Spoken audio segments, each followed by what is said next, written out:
Hola, buenas noches, ¿cómo están? Aquí transmitiendo en Facebook Live. Muchas gracias a los que nos están viendo en esta plataforma, también a los que nos ven en YouTube, en la página de un servidor, Genaro Villamil, en la página del blog Homo Sapien y de la revista Proceso.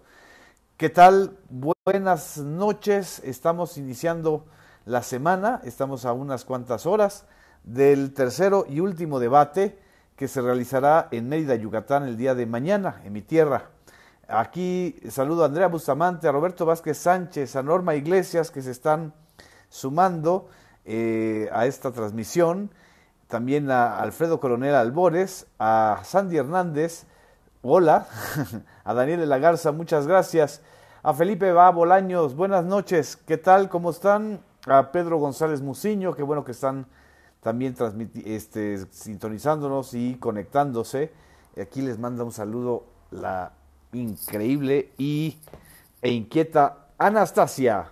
Anastasia está esperando cuál es el desenlace de esta contienda. Nos va a estar, está muy inquieta, parece Anaya, está inquieta la Anastasia, y eso que no le han grabado ningún video, ni tiene ningún problema de lavado de dinero, si acaso lavado de whiskas. Muchas gracias a Juan Antonio, a Hugo Eliud, a Lautaro Salgado, a Ivana, muchas gracias. A Carlos Venegas, mi sobrino, muchas gracias por estar aquí transmitiendo y estar comentando. Celeste, ahijada, buenas noches. Les invito a un cafecito antes de que entremos en materia. Desde Mérida, Carlos Venegas nos está escribiendo, seguramente nos va a contar mañana más chismes. A Chel Cervantes desde Oaxaca, a Francisco Gómez, muchas gracias. Vero Martínez, qué bueno que están aquí con nosotros. ¿Qué está sucediendo? ¿Qué está pasando? Verónica Ledesma, ¿tú nos puedes ilustrar? Sandy Hernández dice que ya que cree que Cordero se unió. A Ricardo José Vallado, otro sobrino, muchas gracias. A Rocío Leal, siempre leal, buenas noches. Mateo Peraza, muchas gracias, sobrino, colaborador. David Magos, te manda saludos. Tacha, tú tienes toda la versión, ya no nos hace caso, ya se tranquilizó. Yo creo que ya escuchó la Anastasia a Diego Fernández de Ceballos, que vaya que, híjole, si Ricardo Anaya, que está en una situación muy delicada, porque exactamente hace 4 días, el jueves de la semana pasada, irrumpió en las redes un video escándalo, anónimo por cierto, donde el hermano de Manuel Barreiro, Juan Barreiro, blofea y boquea cómo fue la estrategia para lavar dinero a favor de Ricardo Anaya desde la época en que Ricardo Anaya era secretario privado del gobernador de Querétaro.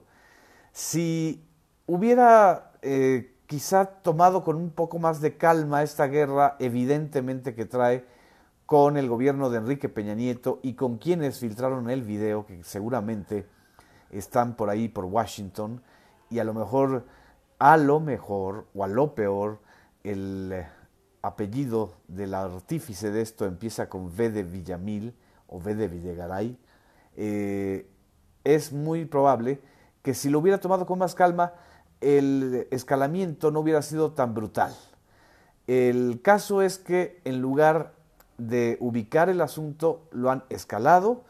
Ricardo Anaya ha lanzado o ha emprendido una serie de acusaciones en contra del gobierno de Enrique Peña Nieto, al cual apoyó en buena parte del sexenio con las reformas del Pacto por México, siendo diputado federal, coordinador de la bancada del PAN, y bueno, ahora que está el ataque, pues está ya muy gallito y está pues prácticamente queriendo emular el discurso de Andrés Manuel López Obrador, que no es un discurso de la última semana, es un discurso antisistémico, duro, opositor desde hace más de 12 años. Y curiosamente ahorita López Obrador lo que está haciendo es pactar y arreglar los diferendos con los sectores que siempre se han resistido a la llegada de él a la presidencia de la República. La semana pasada también López Obrador se reunió con el Consejo Mexicano de Hombres de Negocios y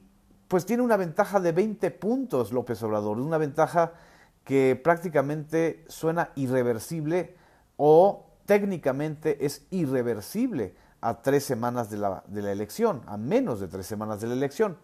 Pero en el sistema político mexicano, que es una mezcla de ficción y realidad, nunca sabemos qué es lo que pueda suceder. El caso es que López Obrador está muy tranquilo, llevando a cabo una campaña intensa como la que ha realizado desde el principio, con contradicciones evidentemente por los tipos de alianzas que tiene, que a mucha gente no le han gustado, pero que también le han ganado votos y sectores de otros lados. En medio de esto, de un López Obrador que está de puntero, con una ventaja que hoy mismo confirmó la encuesta de Consulta Mitofsky, y como han confirmado varias encuestas o varios sondeos, Anaya y José Antonio Meade parece que están disputándose no el primer lugar, no el voto de los ciudadanos, sino ver quién queda en segundo y en tercer lugar. Está la disputa muy dura para ver si en este último round o en este último episodio el gobierno o el aparato del gobierno pues baja a Ricardo Anaya a la tercera posición. Es una disputa en realidad no solamente por la presidencia de la República, sino por los puestos y los cargos que quedan para el futuro gobierno en el Congreso, en el Senado, en los congresos estatales, en las gubernaturas. Me dice Mari González que tuvo un sueño de que hace años de que Morena gana. Dice, quieren bajar a Anaya para que los votos vayan al PRI. Evidentemente lo que se trata es de capitalizar. ¿Quién capitaliza el sentimiento anti López Obrador? Que todavía existe y es muy fuerte en buena parte del electorado, pero que ya no es mayoritaria. Desde el momento en que López Obrador rebasa el 50% de las preferencias electorales, estamos hablando de que menos del 50% está en contra de la llegada de López Obrador a la presidencia de la República. Y estamos hablando también de que hay una radicalización de la sociedad, incluso mucho mayor que la propia radicalización de los que apoyan o hemos apoyado o han votado o hemos votado por López Obrador desde hace mucho tiempo. Esta realidad, esto que está sucediendo, está enredando todavía muchísimo más la situación en contra pues, de Ricardo Anaya y por supuesto está colocando el nivel de enfrentamiento verbal y sistémico entre Meade y Anaya. Y lo que hoy sucedió fue que el jefe Diego Fernández de Ceballos, esta ave de tempestades, este personaje de muy poco carisma entre muchos mexicanos, porque todos nos acordamos perfectamente cómo negoció con Carlos Salinas de Gortari las posiciones del PAN para legitimar a Salinas de Gortari después del fraude del 88. Todos nos acordamos de los desplantes del jefe Diego, pues como una especie de coyote de Angora del gobierno de Salinas y de los gobiernos posteriores. Todos nos acordamos cuando Diego Fernández de Ceballos en el 94, como candidato presidencial, prácticamente desapareció del escenario electoral porque estaba a punto de ganarle a Zedillo la presidencia de la República. Y todos sabemos los muchos favores que le ha hecho al sistema este personaje que se dice panista, pero que en realidad es parte de esta cleptocracia que se ha formado desde los últimos 40 años y que nosotros hemos explicado, o que un servidor ha explicado ya varias veces. Bueno, el día de hoy, Diego Fernández de Ceballos, queriendo ayudar a Ricardo Anaya, da una entrevista con MBS Noticias, con Luis Cárdenas, y miren lo que dice, es una entrevista de casi media hora o de más de media hora, pero junto con las cosas que está diciendo supuestamente para defender a Ricardo Anaya, dice que la verdad, dice el jefe Diego, Anaya siempre ha buscado una alianza o un pacto para defender a las instituciones. Ese discurso que suena más priista que panista y sobre todo que ahora lo reproduce Diego Fernández, diciendo para defender a las instituciones y para que no llegue un orate como López Obrador.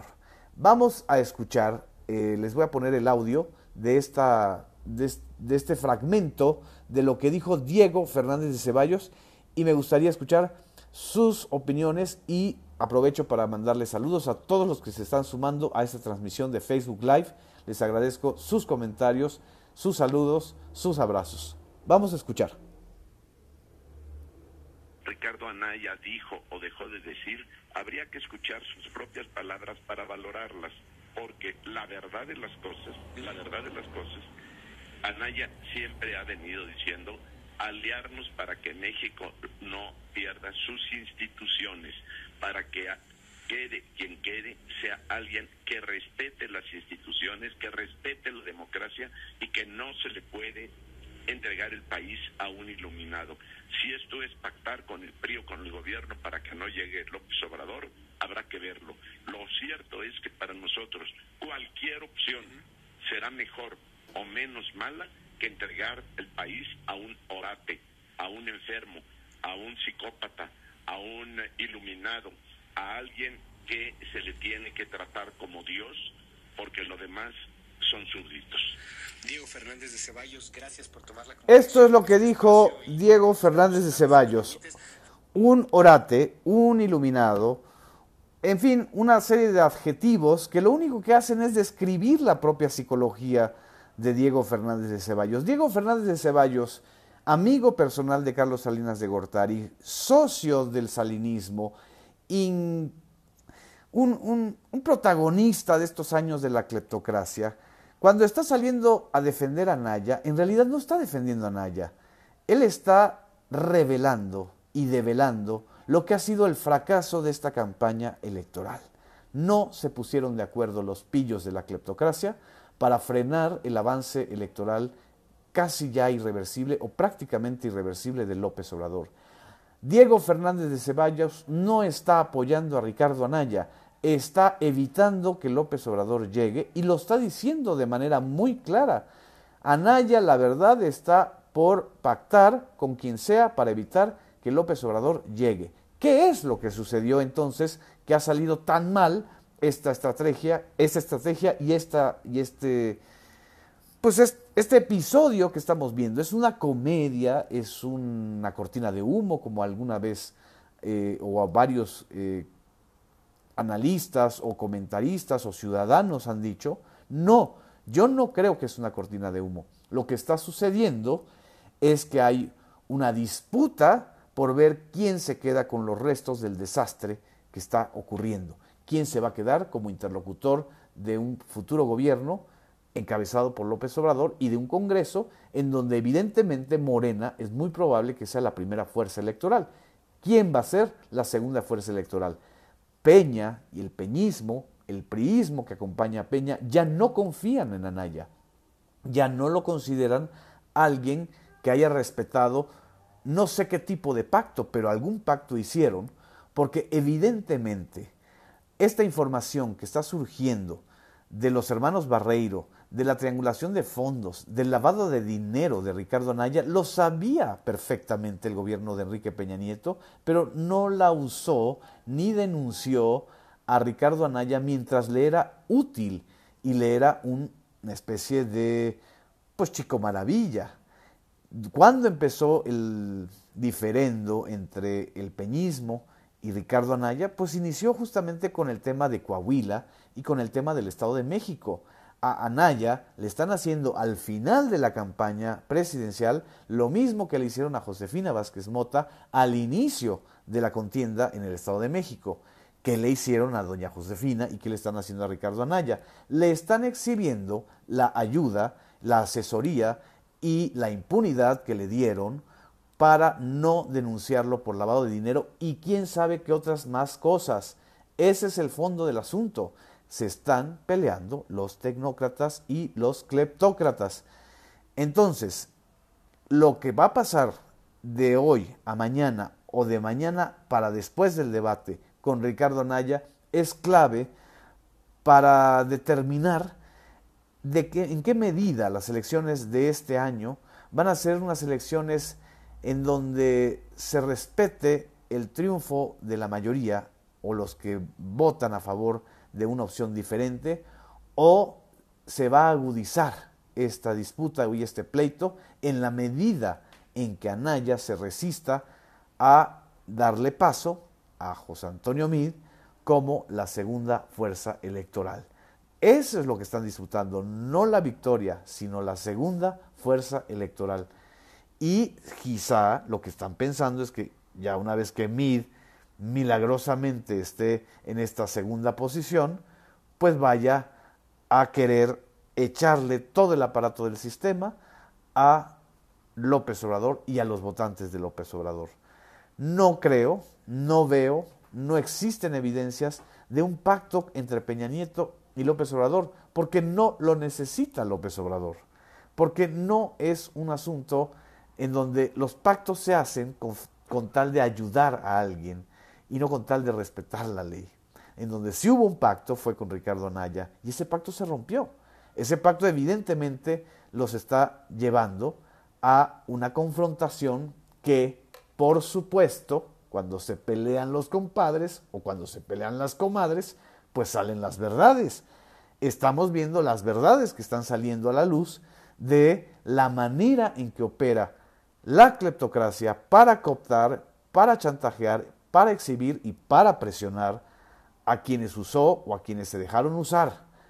No es una contienda democrática lo que estamos viendo, es una guerra sucia entre cleptócratas.